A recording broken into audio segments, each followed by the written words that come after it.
किताब में लिखा है, मुसलमानों अपनी तादाद में इजाफा करो ताकि मैं मोहम्मद रोज कयामत तुम्हारी आबादी को देखकर तुम पर नाश करूं। ठीक, अब इससे तुम मुराद क्या लोगे?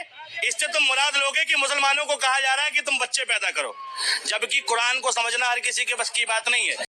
तो हेलो गाइज, अस्सलाम वालेकुम वरहमतुल्लाहि वबरकातुहू। उम्मीद करती हूँ कि आप सब खैरियत से होंगे और ईमान की दुरुस्त हालत में होंगे।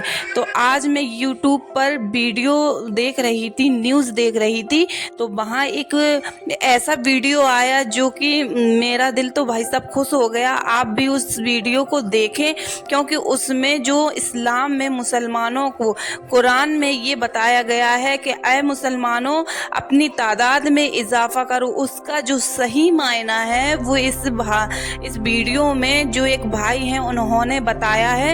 तो पहले आप वो वीडियो देख लें। क्यों नहीं लगा रहे नेता भाषण? तुम मंदिर मस्जिद खेलते रहो, तुम्हारी नस्लें मंदिरों में जाएंगी, मस्जिदों में जाएंगी, और फिर क्या करेंगे? तू हिंदू मैं मुस्लिम, तू हिंदू मैं मुस्लिम। लड़ो, लड़ना मुबारक हो। तुम मंदिर मस्जिद आज मांग रहे हो, बचा लो अपनी संस्कृति। भविष्य क्या होगा? लड़ोगे ही ना, लड़ाई होगी ना। स्कूल जाओगे तो सवाल करोगे सरकारों से, ठीक है। मंदिर जाओगे तो वर्णवाद करोगे, ठीक है। अपनी संस्कृति जानना चाहिए, हर आदमी को अपना धर्म जानना चाहिए। धर्म के विरोधक ना बनो, भगवान को मानना चाहिए, लेकिन धर्म को मानना चाहिए, लेकिन धर्म की आड़ में राजनीति नहीं करनी चाहिए, ना राजनीति करने वालों का समर्थन करना चाहिए। पहचानो, धर्म और राजनीति दो विषय हैं और तुमने मर्ज कर दी, ठीक है, ठीक है।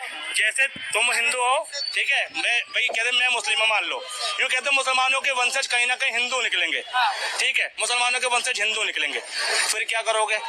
मान लो उसका बाप रामलाल, श्यामलाल, ठीक है, मोहनलाल था, फिर क्या हो गया? अभी तो मोहम्मद फारूक है ना, ठीक। अगर वो बंदा हिंदू धर्म छोड़ के मुस्लिम धर्म में आ गया तो कुछ तो कमी रही होगी पहले। तो भारत में धार्मिक स्वतंत्रता का अधिकार है, जो भीमराव अम्बेडकर ने बहुत पहले दे दिया कि कोई भी व्यक्ति किसी भी धर्म को मान सकता है।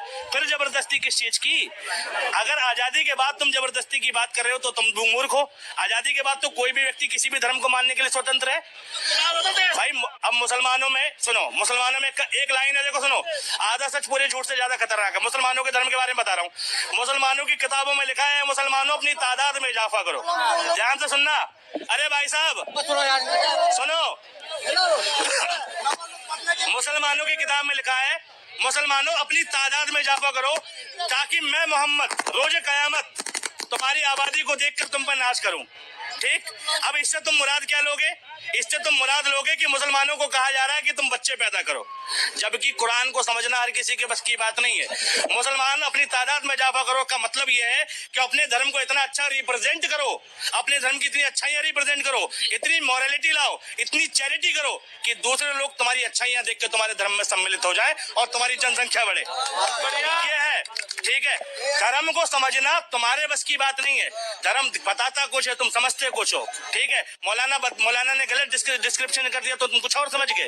भाई कुरान में ये भी लिखा है कि मत जाओ नमाज की तरफ, मत पढ़ो नमाज तुम, ठीक है। तो क्या मतलब वो कह रहा है कि नमाज मत पढ़ो? नहीं, वो कहता उस वक्त जब तुम नशे की हालत में हो, ठीक है। क्यों? क्योंकि तुम नशे में होगे तो तुमसे गलतियां होंगी, ठीक है। और शराब हराम है, शराब हराम है। क्यों हराम है? क्योंकि शराब सारे ऐप देती है, ठीक है। एक आदमी को 3 टास्क दिए गए कि तुम एक औरत के साथ बलात्कार कर दो, दूसरा एक बच्चे को चाकू मार दो, और तीसरा उसके बच्चे को चाकू मार दो, और तीसरा शराब पी लो। तो उस आदमी ने कहा कि गुनाह मुझे करना है तो मैं किसी और को तकलीफ क्यों दूंगा? उन्होंने कहा शराब ही पी लेता हूँ, सिर्फ मुझे गुनाह होगा। उन्होंने शराब पी, शराब पीने के बाद सुरूर आया, दिमाग फिरा, पहले बलात्कार किया, ठीक, शराब पीने के बाद, और बलात्कार किया तो उसका बच्चा चिल्लाया तो उस बच्चे का कत्ल किया। इसलिए शराब हराम है, क्योंकि अगर वो शराब ना पीता तो बाकी के 2 गुनाह भी नहीं होते ना, ठीक, बाकी के 2 गलत काम भी नहीं होते। हर धर्म अच्छा सिखा।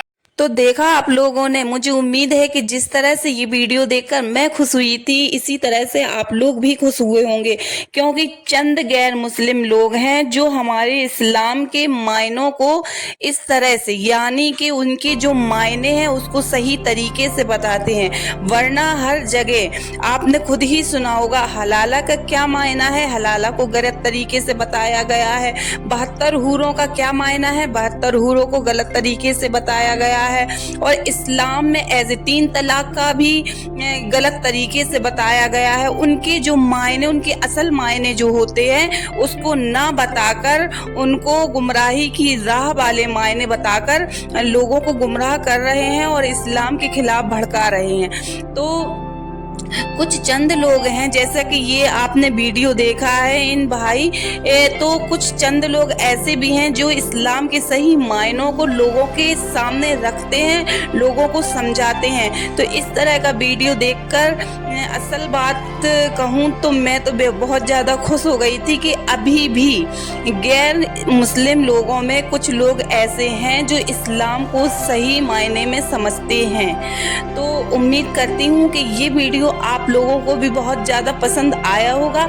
अगर पसंद आया है तो ये वीडियो को आप शेयर ज़रूर करें, और अगर आपने मेरे चैनल को सब्सक्राइब नहीं किया है तो पहले मेरे चैनल को सब्सक्राइब कर दें। तो अब मिलते हैं नेक्स्ट वीडियो में, तब तक के लिए अल्लाह हाफिज़, शुक्रिया।